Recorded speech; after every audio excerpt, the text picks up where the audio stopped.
The massive Zarkanian survey vessel emerged from hyperspace at the edge of Sol system, its crystalline hull reflecting the distant starlight. Supreme Commander Vexthor stood on the bridge, his four eyes narrowing at the holographic display of the third planet. Earth, a seemingly unremarkable world that had recently begun broadcasting signals into space. Another primitive species, Vexthor announced to his crew, mandibles clicking in amusement. Their most advanced vessels barely reached their own moon. The bridge crew shared knowing looks, their species having mastered faster-than-light travel millennia ago. The Zarkanian Empire had dominated their section of the galaxy for over 10,000 years. They had encountered countless species, most either assimilated or eliminated. These humans, however, intrigued them. Despite their apparent technological inferiority, they had survived numerous natural disasters, wars, and climate changes. For 6 months, cloaked Zarkanian probes monitored Earth's activities. They observed the humans' crude rocket launches, their reliance on fossil fuels, and their seemingly chaotic political systems. The Empire's analysts noted humanity's violent history, but dismissed their military capabilities as primitive. What puzzled the Zarkanians most was humanity's entertainment industry. Humans created countless stories about alien invasions and galactic warfare. They dream of space battles they could never hope to fight, remarked Chief Analyst Suire. Their imagination exceeds their capabilities. But beneath Earth's apparent technological backwardness, something else stirred. In underground facilities across the planet, in secret orbital stations cloaked from both terrestrial and alien observation, humanity had been preparing. They had detected the Zarkanian probes within hours of their arrival, but had maintained an elaborate charade of ignorance. Admiral Sarachin sat in her office within the Himalayan Command Center, reviewing the latest intelligence reports. The holographic display showed the positions of every Zarkanian probe with perfect clarity. "Let them watch their primitive humans," she murmured. "The galaxy's greatest strength has always been underestimation."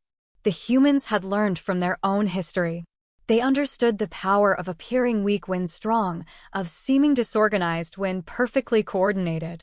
Every rocket launch that the Zarkanians observed was a carefully choreographed performance. Every signal they intercepted was meticulously crafted. Deep within Jupiter's atmosphere, the real human fleet waited. Ships that could bend space itself, weapons that could target vessels in hyperspace, and defensive systems that made Earth's apparent vulnerability a clever illusion. Humanity had unified decades ago, their public political chaos merely a show for alien observers. As Vexthor prepared his invasion fleet, convinced of an easy victory, he failed to notice the subtle changes in Earth's defense patterns. He didn't see the significance of the seemingly random communications bursts between Earth and its colonies on Mars. The Supreme Commander believed he was watching a primitive species, unaware that humanity was watching him back, measuring his capabilities, and preparing their response. "Send the ultimatum," Vexthor commanded, "offer them the chance to surrender and join the Empire peacefully." He expected the humans to either submit immediately or attempt some futile resistance. Either way, it would be another triumph for the Empire's archives. The message was transmitted in all Earth's major languages. The response came within minutes, a simple text transmission that read, "We respectfully decline." Vexthor laughed, the sound echoing through the bridge. "Then we shall teach them the price of defiance." As the Zarkanian invasion fleet prepared to launch, Admiral Chin smiled at her own display. "Sometimes," she said to her staff, "the best way to win a war is to let your enemy think they've already won it." She pressed a single button, sending a coded quantum transmission throughout the solar system. Operation Sleeping Giant was about to begin. The first part of humanity's greatest deception was complete. The real war was about to start, and the Zarkanians were about to learn why humans had created so many stories about space warfare. They hadn't been imagining the impossible, they had been preparing for the inevitable. The Zarkanian invasion began at dawn, Earth time. 5,000 warships emerged from hyperspace, their crystalline hulls forming a lethal constellation around Earth. Vexthor's flagship, the Eternal Dominion, led the formation. The invasion force was massive, overkill for such a primitive world, But the Empire believed in overwhelming force. Launch the first wave, Vexthor commanded. 300 dropships descended toward Earth's major cities. The Supreme Commander expected panic, chaos, perhaps a few primitive missile launches. Instead, the ships encountered nothing. No resistance. No radio chatter. No military response. Earth's cities appeared deserted. Satellites still orbited, power grids still functioned, but the human population had vanished. Scans showed empty streets, abandoned buildings, and inactive military bases. It was as if humanity had simply disappeared. Impossible, muttered Zyre, reviewing the sensor data. A species cannot evacuate an entire planet without detection. Our probes would have seen something. But they hadn't. Somehow, 7 billion humans had slipped through the Empire's surveillance net. The mystery deepened when the Zarkanians reached Mars. The human colonies there, crude domes and underground habitats by Imperial standards, were similarly abandoned. Yet environmental systems still ran, vehicles sat parked in their bays, and food remained on tables, as if everyone had walked away mid-meal. Vexthor's mandibles twitched with growing unease. In 10,000 years of conquest, the Empire had never encountered this scenario. Some humans must remain. He ordered deep scans of both planets, searching for underground bunkers or hidden facilities. The scans revealed nothing but empty chambers. Even the primitive nuclear missiles in their silos had vanished. Earth's oceans showed no sign of submarine activity. The moon bases were silent. The entire solar system seemed to have been vacated by its dominant species. Then the first Zarkanian ship disappeared. It happened near Jupiter. A routine patrol simply vanished. No distress signal, no debris field, no energy signature. Before Vexthor could process this development, 2 more ships went dark near Saturn. Then 5 more in Earth orbit. Defensive formation. Vexthor bellowed, but his crew's responses were drowned out by a massive sensor alert. The gas giant Jupiter was moving. No, not moving, changing. The swirling storms that had marked its surface for centuries were dissipating, revealing something beneath. What the Zarkanians had thought was a gas giant was actually a vast cloaking field. As it dissolved, they saw the true Jupiter, a massive shipyard complex spanning thousands of kilometers. And it wasn't alone. Similar cloaking fields were failing throughout the solar system, revealing installations, fleets, and weapons platforms that dwarfed the Empire's invasion force. All these years, Admiral Chen's voice came through on all Zarkanian frequencies. You watched us launch chemical rockets while we built antimatter drives. You monitored our satellite communications while we mastered quantum entanglement. You studied our cities while we colonized other star systems. The human fleet emerged from its hidden docks. Their ships were sleek, dark vessels that seemed to bend light around them. They moved with an impossible grace, using propulsion systems the Empire's sensors couldn't even detect. This was not the primitive resistance Vexthor had expected. This was something else entirely. We knew you were coming, Chen continued. We've known about the Empire for decades. Every probe you sent taught us more about your capabilities. Every scan you performed showed us your limitations. You studied what we wanted you to see, and now you'll learn what we chose to hide. The first human attack came from weapons platforms hidden in Earth's moon. Quantum-locked beams sliced through Zarkanian shields as if they weren't there. Ships that tried to retreat found their hyperspace drives powerless against human gravity anchors. As his fleet began to crumble, Vexthor realized the brutal truth. They hadn't found a primitive species ripe for conquest. They had wandered into a carefully laid trap, decades in the making. The galaxy's greatest predator had just become prey. The next 48 hours changed the balance of power in the galaxy forever. As the Zarkanian invasion fleet struggled to regroup, humanity's true military doctrine unfurled like a deadly flower. Admiral Chen's forces didn't just fight, they rewrote the rules of space warfare. The first revelation came when human ships simply appeared inside the Zarkanian formation. Not through hyperspace jumps or conventional movement, but through what appeared to be localized space-time manipulation. The Empire's proud warships found themselves facing opponents that could literally step through space at will. Impossible technology, ZY Ray whispered, watching another squadron vanish under human weapons fire. Their development path doesn't support this level of advancement. She was right, if humans had followed the typical technological progression of other species. But they hadn't. While other civilizations had developed their technology in a linear fashion, humanity had taken a different approach. They had mastered quantum mechanics before reaching for the stars. They had solved the mysteries of consciousness before building their first colony ship. They had understood the fabric of reality itself before attempting to bend it. The human fleet moved like a single organism, each ship anticipating the other's actions perfectly. Their neural networks, powered by quantum computers that made the Empire's best systems look primitive, calculated combat solutions faster than light itself. When they fired, they didn't target where Zarkanian ships were, but where they would be microseconds later. Show them the Artemis Protocol, Admiral Chun commanded, and the solar system itself seemed to respond. Hidden gravitational lenses activated throughout the asteroid belt, focusing the sun's energy into weapon-grade beams. The Empire's ships found themselves navigating a deadly web of concentrated stellar power. Vexthor watched in horror as his carefully planned invasion transformed into a desperate fight for survival. The humans weren't just winning, they were conducting a masterclass in strategic warfare. Each movement revealed new technologies, new capabilities, new reasons why the Empire's assumptions had been catastrophically wrong. Then came the diplomatic transmissions. Not from Earth, but from 100 other worlds throughout the galaxy. Species that the Empire had dismissed as primitive or unimportant revealed themselves as human allies. The deception, it seemed, had not been limited to the Sol system. We never wanted war, Chen's voice echoed through space once more.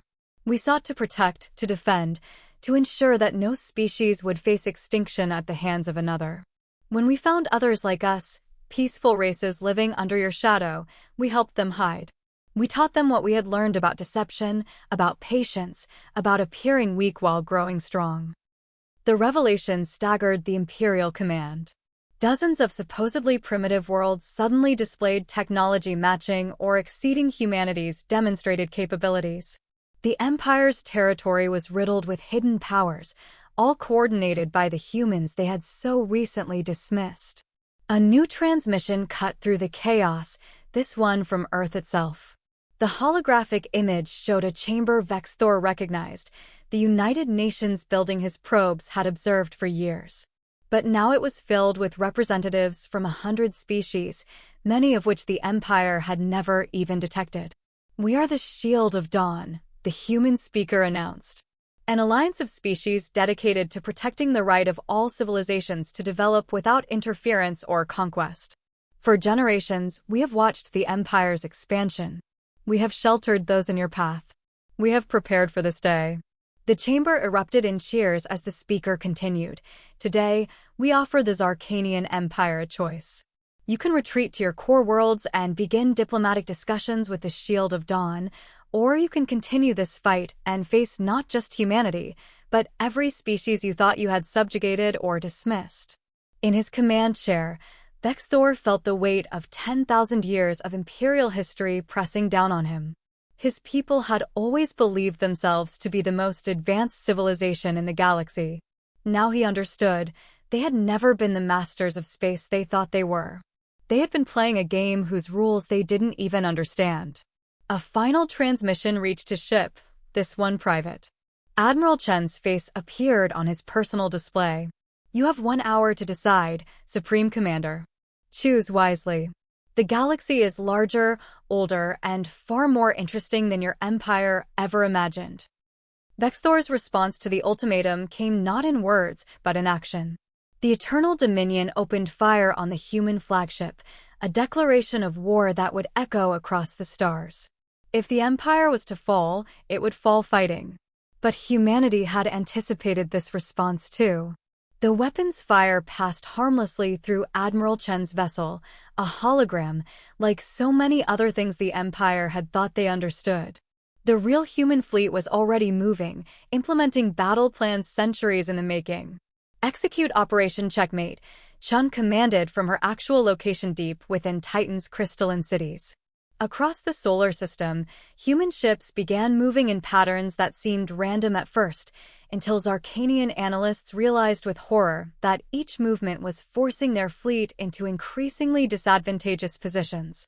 The humans fought like no species the Empire had ever encountered.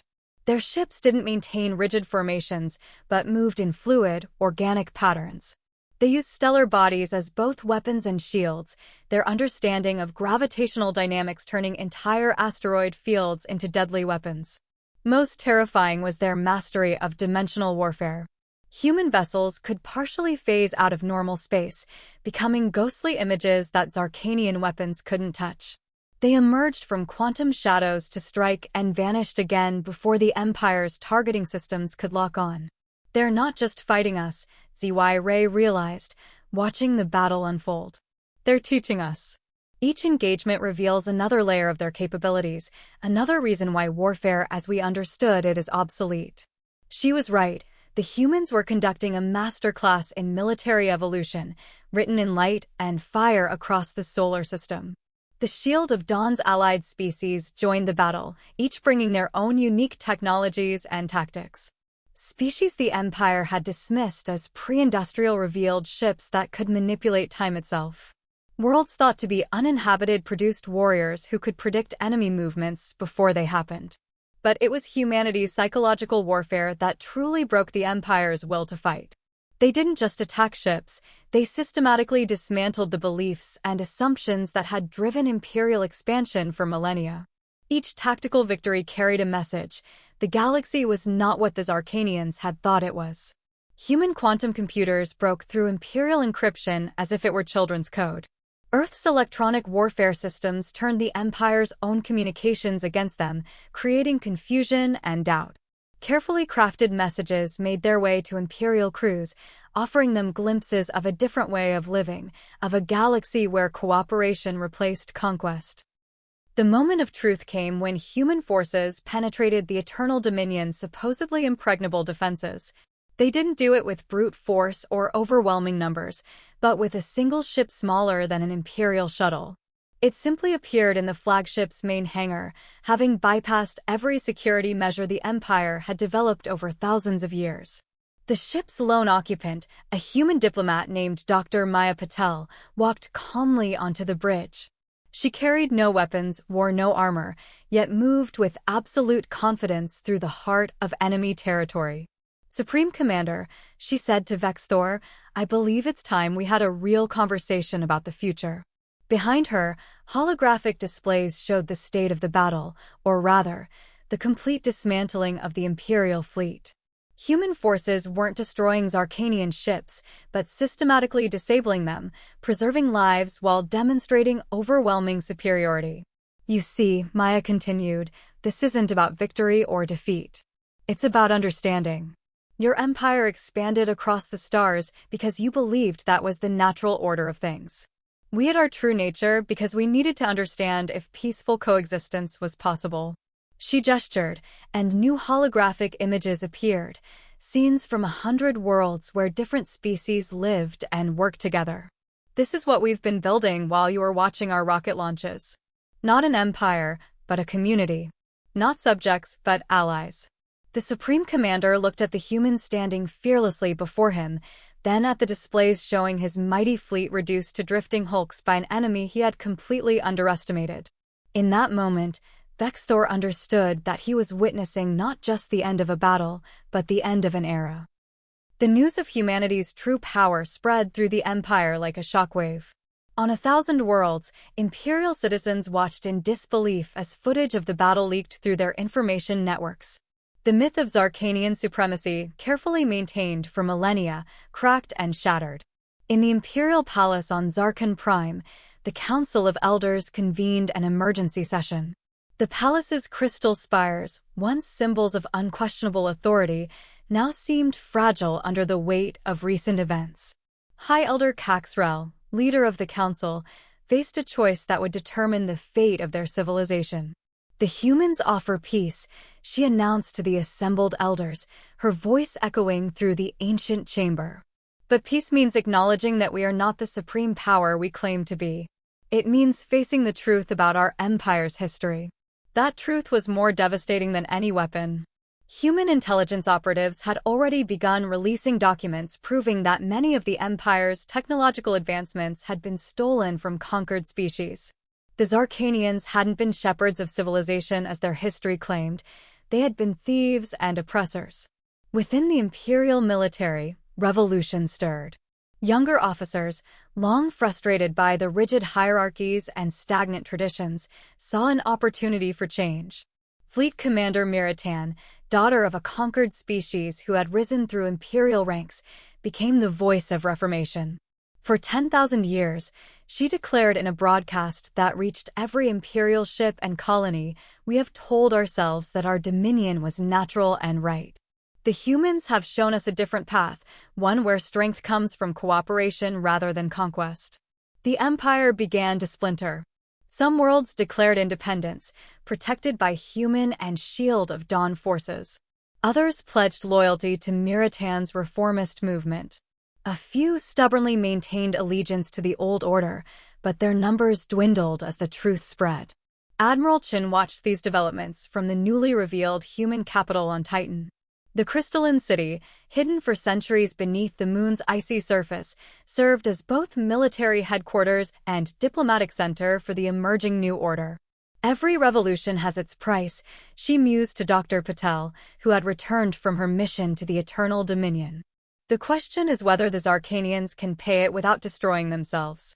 The answer came sooner than expected. High Elder Caxrel, in a move that stunned both loyalists and reformers, reached out directly to the Shield of Dawn. She proposed not just peace but partnership, a complete transformation of imperial society. "We have lived in darkness while believing ourselves enlightened," her message declared. "The humans have shown us the stars as they truly are. We cannot undo our past, but we can choose our future." But not everyone welcomed this change. Hardline Imperial forces, led by Admiral Venthor, Vexthor's brother, launched a desperate attack on their own capital. Their goal was to prevent the Empire's surrender and maintain the old order at any cost. The battle for Zarkan Prime would have been a massacre in the past. Instead, it became a demonstration of the Shield of Dawn's principles. Human ships protected civilian populations while allowing the Zarkanians to resolve their own internal conflict. They provided refuge for those fleeing the violence, but refused to simply impose peace through superior force. In the end, it was Miritan who sealed the Empire's fate. Her forces, supported by defectors who had seen the truth about human capabilities, surrounded the hardliners. The choice she offered them reflected everything humanity had been trying to teach, not destruction or submission, but understanding. "We can die for pride," she told Venthor's fleet, "or live for progress. The humans haven't beaten us, they've freed us from our own lies. The galaxy is larger than our empire, more wonderful than our conquest, and more dangerous than our arrogance allowed us to believe." As the fighting died down, representatives from Earth arrived on Zarkan Prime, not as conquerors, but as guides to a new era. They brought with them delegates from countless species, including many the Empire had thought extinct or subjugated. The message was clear: the future would be built on truth, not deception. 5 years after the Great Deception ended, the galaxy had changed beyond recognition. The crystalline spires of Zarkan Prime now hosted the Galactic Concordat, a gathering of species that would have been unimaginable in the age of imperial rule.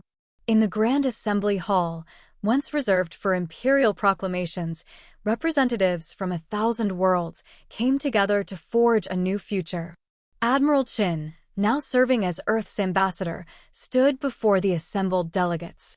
The chamber's architecture still bore traces of imperial grandeur, but the faces filling it told a different story. Former conquerors sat beside the conquered, while species long thought primitive revealed centuries of hidden advancement. "We didn't hide our true nature because we feared the Empire," Chin explained to the assembly. "We hid because we needed to understand if peaceful coexistence was truly possible. Humanity had reached the stars before the Empire found us, but our own history taught us the dangers of rushing into a galaxy we didn't understand. The truth about Earth's development was finally revealed in full. Humans had achieved faster-than-light travel in the 21st century, but their first encounters with alien civilizations had shown them a galaxy locked in cycles of conquest and destruction. Rather than join that cycle, they had chosen a different path. "We built the Shield of Dawn not to dominate, but to protect," Chin continued. Each species we encountered was given a choice: to maintain the appearance of primitivity while developing in secret, or to join the galactic community openly. Many chose to hide, learning from humanity's example how to advance without drawing imperial attention. The assembly watched in amazement as humanity shared the full scope of their achievement. The Sol system's transformation had been merely a preview. Throughout the galaxy, hidden human outposts had served as sanctuaries and schools, teaching other species how to develop their own unique paths to advancement. Dr. Maya Patel, now head of the Concordat's scientific division, unveiled the next phase. The technologies we demonstrated during the conflict were carefully chosen, advanced enough to prove our capabilities, but not so advanced as to destroy hope of cooperation. Today, we share our true capabilities, not as weapons, but as tools for collective progress. The revelations staggered even those who thought they understood human potential. Earth's mastery of dimensional engineering, consciousness transfer, and energy manipulation went far beyond what they had shown in battle. Their true ships could traverse galaxies, their computers could simulate entire universes, and their understanding of reality itself bordered on the mystical. Former Supreme Commander Vexthor, now one of the strongest advocates for cooperation with humanity, addressed his own people. "We thought ourselves masters of space and time, but we were children playing with toys. The humans could have destroyed us at any moment. Instead, they chose to teach us, to show us a better way." The final piece of humanity's grand strategy became clear. They had never intended to replace the Empire with their own dominion. Instead, they had worked to create conditions where genuine cooperation between species became not just possible, but inevitable. The Galactic Concordat became the embodiment of this vision. Unlike the Empire's forced unity, it was a true partnership of equals. Each species contributed its unique insights and abilities, creating a civilization greater than any single race could achieve alone. As the assembly concluded, a new transmission reached them from deep space, another civilization, far beyond the Empire's former borders, making first contact. The signal was directed not to humanity alone, but to the Concordat as a whole. Admiral Chin smiled as the message played. "And so it begins again," she said, "but this time, we face the unknown together." The assembled delegates rose in agreement, ready to meet new challenges not as conquered or conquerors, but as equals united in the greatest adventure of all, discovering what lay beyond the next horizon. In Earth's hidden archives, a final record was sealed, the complete story of how humanity had guided the galaxy from an age of empire to an era of cooperation. It would serve as a reminder to future generations that true power lay not in the ability to conquer or destroy, but in the wisdom to know when not to use that power at all. The age of deception was over. The age of discovery had begun.